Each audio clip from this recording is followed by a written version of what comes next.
Folks, we might have just witnessed one of the most devastating and embarrassing leaks in American military and intelligence history. They're saying that the FBI director, Kash Patel, they're saying that his emails had been hacked from before he was even the director of the FBI. There's apparently some very compromising pictures and emails and messages going around. But worst of all, people, most embarrassing of all, possibly the most dangerous threat to national security in history, the director of the FBI has been exposed as a Gooner. His Gooner account has been discovered, okay, on an X-rated website. You know what I'm saying? Let's not get too into it. But basically, they're saying that he had a Gooner account on an X-rated website called Spider Cash. All right. I don't want to know what kind of webs he was slinging over there, but it's bad. All right. This is a national security incident. All right. An X-rated. This is Code X. This is the real X-Files. This is the triple X-Files. But for real, okay, apparently, according to disturbing new unconfirmed reports, some would suggest that Kash Patel's Gooning account, Spider Cash, was active as recently as today. Okay. Apparently he was... Apparently, he has been viciously gooning while on his FBI jet. He's active today, all right? Signed up January the 6th. January the 6th. This is the real January 6th, people, okay? The real January 6th is Kash Patel firing up the gooning account, all right? I can't believe what I'm seeing. This is hilarious. But for real, before I dive into the real, the genuine, actual leaked emails, not this gooning account nonsense, that's kind of a bit of fun, I'm going to give you a breakdown of exactly how this breach occurred, okay? Because there's a few videos going around kind of breaking this down. It is very, very interesting. The FBI director just got hacked, and the people who did it posted everything online, with an Iran-linked group called the Handala Hack Team publishing Kash Patel's personal emails, documents, and resume on their website and Telegram channel. The files appear to cover personal and work correspondence between 2010 to 2019, and this is reportedly retaliation, with the DOJ having just seized 4 online domains tied to the group, and Handala's response was to go directly at the head of the FBI. And their statement was, Kash Patel, the current head of the FBI, who once saw his name displayed with pride on the agency's headquarters, will now find his name among the list of successfully hacked victims. The so-called impenetrable systems of the FBI were brought to their knees within hours by our team. And then adding, we decided to respond to this ridiculous show in a way that will be remembered forever. But to be clear, this does appear to be Patel's personal email, not FBI systems. You know, the brought to their knees framing, it is doing some heavy lifting, but the optics are still rough. Trump's Iran war, it's still ongoing. The group's been active since it started, and the person now responsible for protecting America from exactly this kind of threat just had his personal correspondence dumped on Telegram by people that he's supposed to be stopping. And so for now, share to spread the word, get full updates on Substack, links in bio, subscribe for free, and follow to stay in the loop. The FBI... Yeah, it's crazy. Okay, it's crazy. So it's his personal email. It's not the, it's not an official FBI email as far as I'm aware, but still, this is very embarrassing. So, lovely, need a bit of coffee now. I'm exhausted, I'm not going to lie. So anyway, all right, here's a summary that's going to basically break down the kind of scope of all the data that was stolen by the hackers, and you're going to understand really what's going on over there. So this is saying we did some open source research investigation on the leaked Kash Patel emails, Spider Cash and Patel KPP, and found some interesting things. Fred, we found Kash identified himself as female on the Mind Body app. Oh, good Lord. Not the first female director of the FBI, thank God. All right, finally. It says, look, we can see he accessed his Gmail just today, 2 hours ago. Kash has apparently been buying fashion in Hong Kong, and he likes to drive Toyota. This is him reviewing a Toyota dealership. Him giving reviews of fashionable places in Hong Kong. Supreme fashion sense blended with outstanding personal service have made Rocky's fashion my choice for bespoke suiting for near a decade. There is none better. Shout out to Ronnie for making my line of clothing the most complimented the world over. Thanks, guys. Right? They're saying that the Toyota of Louisville, they're all American rock stars. Now, Toyota, I'm not sure what state of America Toyota was operating out of, but I'm going to have to do some more research into that one. Some all-American rock stars there. So apparently Kash has been using the username Spider Cash for several accounts, not only his email, but also several accounts, including eBay. Okay, I would love to know what he's buying and selling on eBay. Would be interesting. Hopefully the Iranians didn't sell him any products with a cheeky little microphone or camera recording device included in there. Let's hope that's not the case. And they're saying Kash apparently likes GIFs. He uses Snapchat. He's active on the Snap. He's logged into ESPN News, e-commerce, House. He's on Giphy, using that a lot. Spotify, Disney, FeedSpot. He's using eBay. And apparently he has a lot of leaked passwords. Okay, so there's a lot of information that's sort of floating around. And I'll give you some more kind of specific details regarding the contents of Kash Patel's private communications. Now, I'm not I don't want Kash Patel on my case, right? It's not my fault that this has come out. I don't want to have issues with Kash Patel, but this is a big story right now, and we do have to talk about it. This is breaking. FBI Director Kash Patel's Gmail account was hacked by Iranian nation-state hackers. It says they've published his entire inbox, including mails on his home in India, private life, personal data, business dealings, and travel history, including to Havana, Cuba.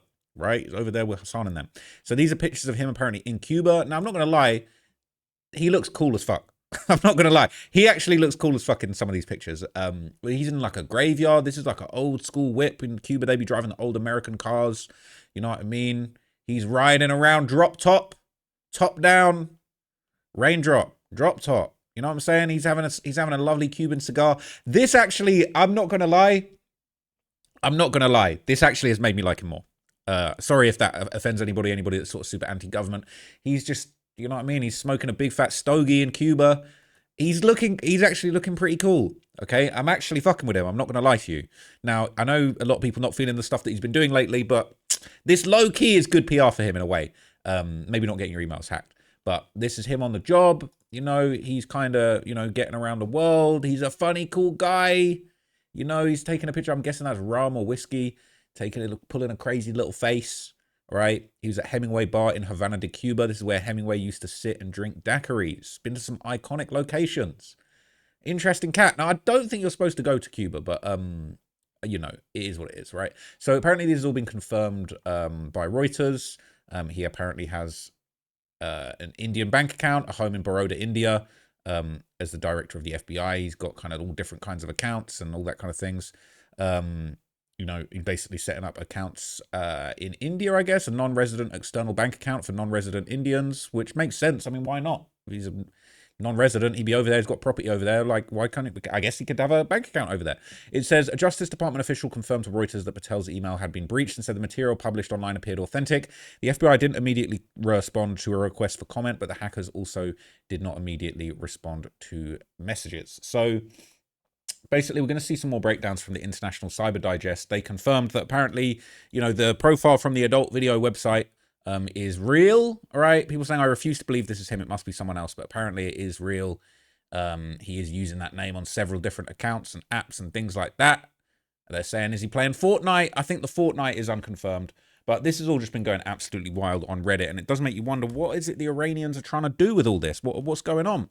People saying the karma of Kash Patel firing FBI counter-intel people who specialize in Iranian threats, and then him getting hacked by an Iranian threat. Just a few, okay? And this is how it started. Him down in a couple of drinks with the hockey team, and this is how it's going. This is him getting hacked. Now, yeah, it's pretty crazy. It's saying, why is it every time I see a picture of Kash, the guy looks like he's recovering from being hit with a baseball bat between his eyes? He does have them. He's got that 1,000-mile stare, kind of like Lil Durk's got. You know, when you see Lil Durk, he's seen too much. Kash Patel must have seen too many state secrets, and he's just checked out. Whoa. The entire notion that the FBI director uses a Gmail account is just so far beyond stupid. It's really breathtaking. Now, to be fair, I believe this is his legacy Gmail account from before he was FBI director. He probably has a secure FBI email that he uses now, right? Saying, look, it's not Kash's fault he couldn't see eye to eye with those agents. That's savage, man. Anyway, yeah, there's a few different subreddits that are kind of reacting to this and giving their thoughts on this, and there's just it's not really. I don't think it's as a big deal as people are making it out. It's even in the Playboy Carti subreddit. Okay, it's saying FBI director Kash Patel has been exposed as a gooner. Right? They're saying he gooned today, just as recently as today. All right. So yeah, he gooned today. Is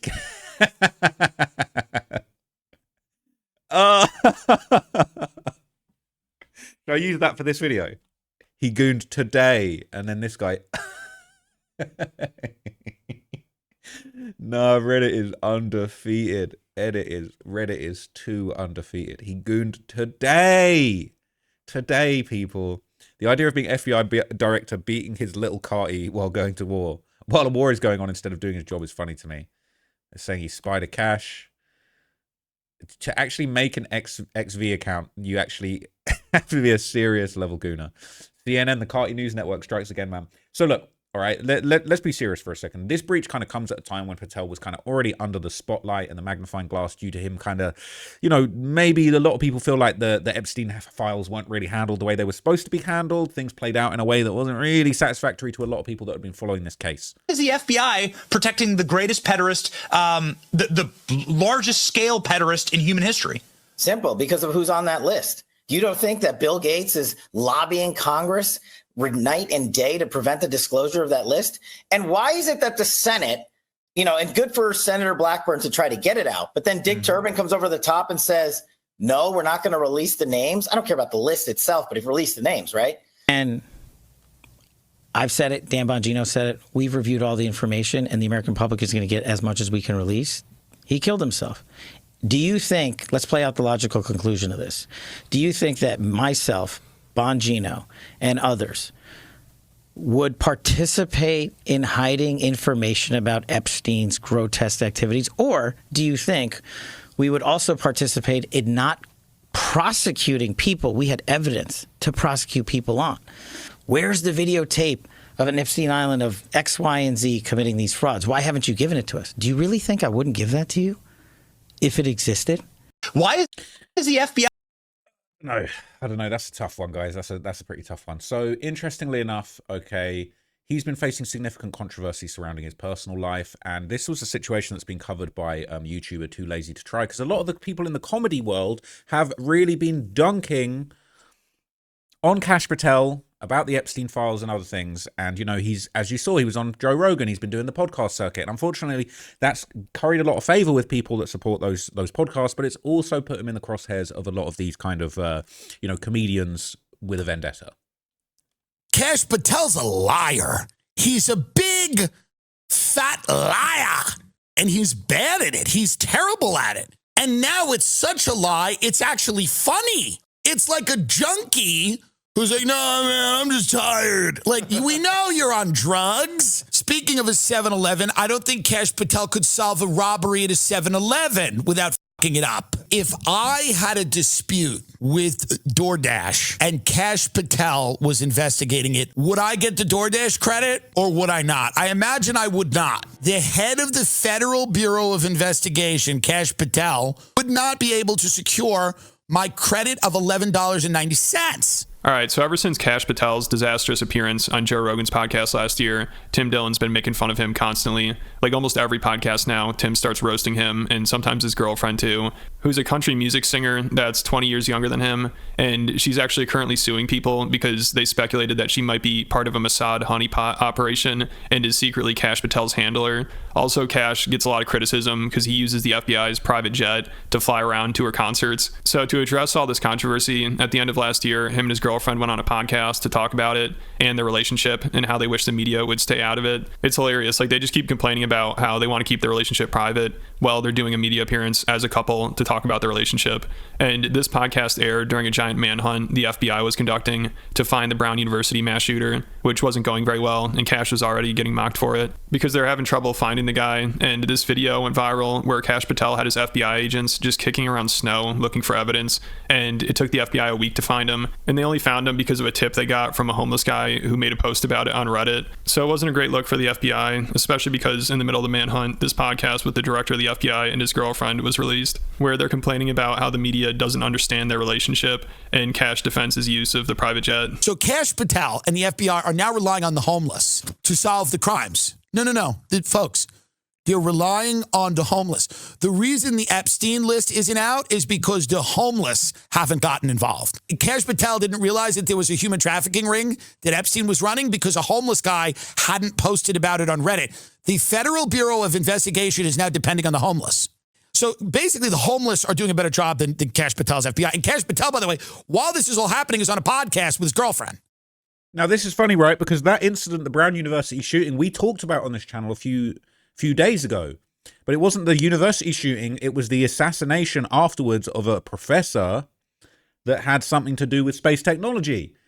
That, I'm not going to lie, the fact that maybe the investigation didn't go the way it was supposed to go, And then the fact that this is some space technology, I don't know. This is actually a connection I wasn't expecting. Go back and watch that video on the Brown University shooting and the professor that ended up getting killed who'd been working on space technology. And I can't believe that this is connected to that. That's insane. He's on a podcast with his girlfriend. The media is not going to dictate the speed at which this relationship moves. We've been together for 3 years now, and we know where we're going, and we're building a life together, so we're going to do it on our timeline. I think that the media is going to pretend to find anything that they think will create a headline or bother us or create a story. And no one told them not to go on vacation. And it's ironic that they're saying, oh, you're going on vacation or you're going to see your girlfriend perform.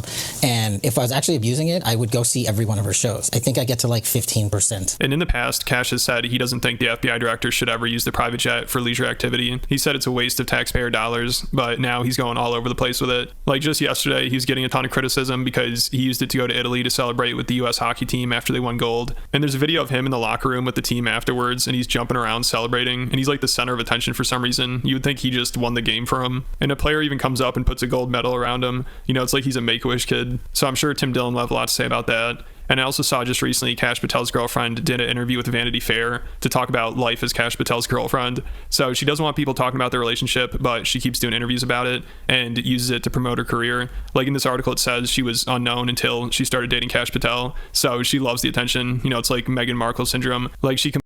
So it's pretty crazy, right? And interestingly enough, okay, Kash Patel's girlfriend took to social media to release a lengthy thread, basically refuting all of the claims against her, saying that, you know, that the relationship was, you know, not what it seemed, that she was a handler for him and stuff. She's denying all of this. So I'm going to read you everything that she said, just to give you the full picture about what's being said about Kash Patel and the defenses to it, and you can make your own mind up about it. It says, thread 1 of 13.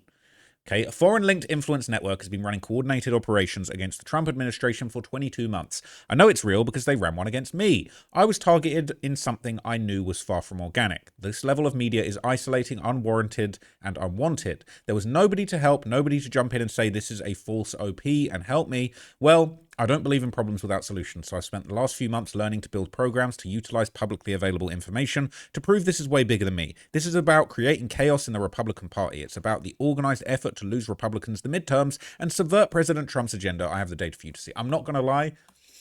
Don't know about them midterms. Don't know how the midterms are going to go. But anyway, we can talk about that another day. In July 2025, I was falsely labeled as a Mossad spy in a coordinated campaign designed to isolate an official of the US government by using the person publicly nearest to him. Me.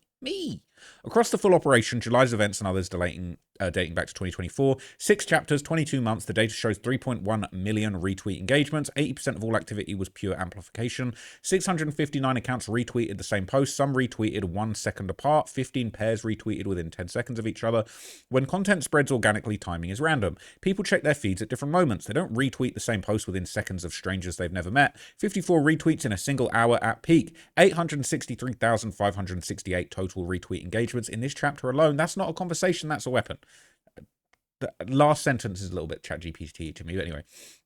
3 of 13, the network has a trail. Catholics for Catholics lists General Michael Flynn as current senior advisor on their own website. Flynn is the anchor of a digital infrastructure that has been repeatedly activated at every major Republican fracture point over 22 months of documented data.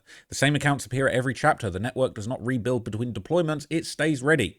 Chapter 1, May 2024, 10 days before the Butler assassination attempt, Ivan Racklim, former Green Beret and former Defense Intelligence Agency board member of Flynn's nonprofit America's Future, posts directly to Elon Musk and J.D. Vance. General Flynn would make Trump assassination proof. 166 retweets, 14 tightly clustered time windows amplified within 1 second. Chapter 2, July 2025, a coordinated narrative falsely identifies the FBI director's girlfriend as a Mossad honeypot. The origin post from a supplement influencer with 1.1 million followers built through the COVID medical freedom movement gets labeled inorganic seeming, uncommon. 20 million views. This is the network's method. Anonymous mass deployment and then credentialed amplification. The connection runs in both directions. RT.com posted about me and slightly often amplified RT's content. When RIF TV posted, a military journalist based in Moscow hosting content on Kremlin-adjacent Orthodox TV channel amplified it back out. The same loop, the same network running in both directions. I just hate when you see these ChatGPT written posts. The same loop, the same network. That's you know what I'm saying? That's how ChatGPT writes. Anyway, the foreign amplification is documented. RT.com, which the US State Department describes as part of Russia's intelligence apparatus, double dash. Tell me how you type that on a keyboard. posted about me by name. When they did, the accounts that amplified it included the official Russian Ministry of Foreign Affairs and Iranian journalist based in Tehran. RT ranks in the top 15 amplifiers across our entire 22-month dataset. What is a country singer doing such quantitative research all about? But anyway, Chapter 3, September 2025, Charlie Kirk is assassinated. Within hours, Candace Owens publicly attributes the killing to Israel and targets Kirk's widow by name. That is wild. Many of the same accounts active in the July 2025 Honeypot chapter activate immediately. A moment of natural Republican unity is converted within hours into one of the most sustained fracture points of the year. Chapter 4, March 17th, 2026, Joe Kent resigns as NCTC director. That same day, Catholics for Catholics, a Flynn-associated organization, announces Kent at their Washington gala. Within 24 hours, Tucker Carlson interview. Within 72 hours, Kent on stage with Flynn and Candace Owens at the Waldorf Astoria. The data across all 6 chapters, 3.166 and 207 million retweet engagements, 80% amplification rate, abnormal volumes of accounts documented across multiple chapters spanning 22 months. The same accounts that were active before Butler in 2024 are active in the Kent chapter in 2026. This is not a series of separate events. It's a single, persistent infrastructure activated at each fracture point. What RT was telling Americans the entire time. Throughout March 2026, RT published Alexander Dugin, Putin's ideological philosopher, declaring MAGA more than dead, worse than dead, it's now undead, a ghoul. The Flynn network was manufacturing that fracture domestically, RT was amplifying it internationally. 2 parts of the same operation are running simultaneously into the same feeds. During an active US military conflict, accounts in this network posted verbatim, refused to enlist in or remain fighting for the US military. Candace Owens posted publicly, may American troops take his lead, following Kent's resignation in protest of the Iran war. Whether intentional or not, that content is distributed at scale by this infrastructure during an active conflict and is functionally anti-enlistment messaging. The data shows it was carried by the same network documented across all 5 chapters. The goal of this operation is not to win a political argument, but to make the fractures feel permanent, to make Republicans believe their movement is over, to make soldiers feel the war isn't worth fighting, to make the government and its officials look unstable and create media that creates more problematic media. Each chapter hits a different pressure point. The network, the timing, and the Russian amplification are consistent across all 5. That consistency is the signature.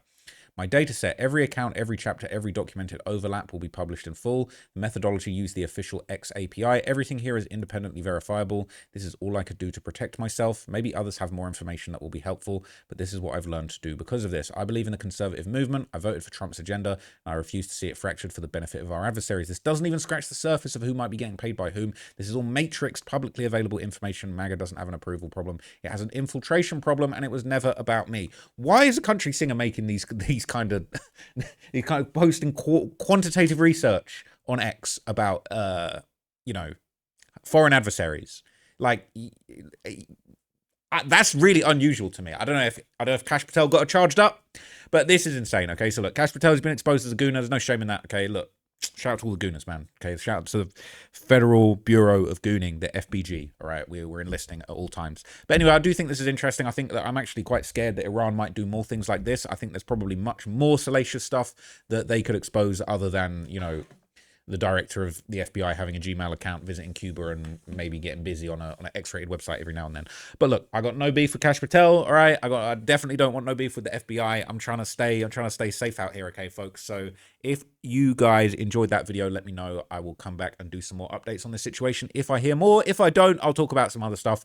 But yeah, there's a few things I want to get off my chest in some videos. I might do it today. I might just do some random videos, not for the views, but just to get a few things off my chest, because I'm a bit irritated at the moment about a couple things going on in the media right now. I'm not going to lie. But anyway, thank you for watching this video. I'll talk to you guys in the next one. And for now, I'm out of here, gang. Peace.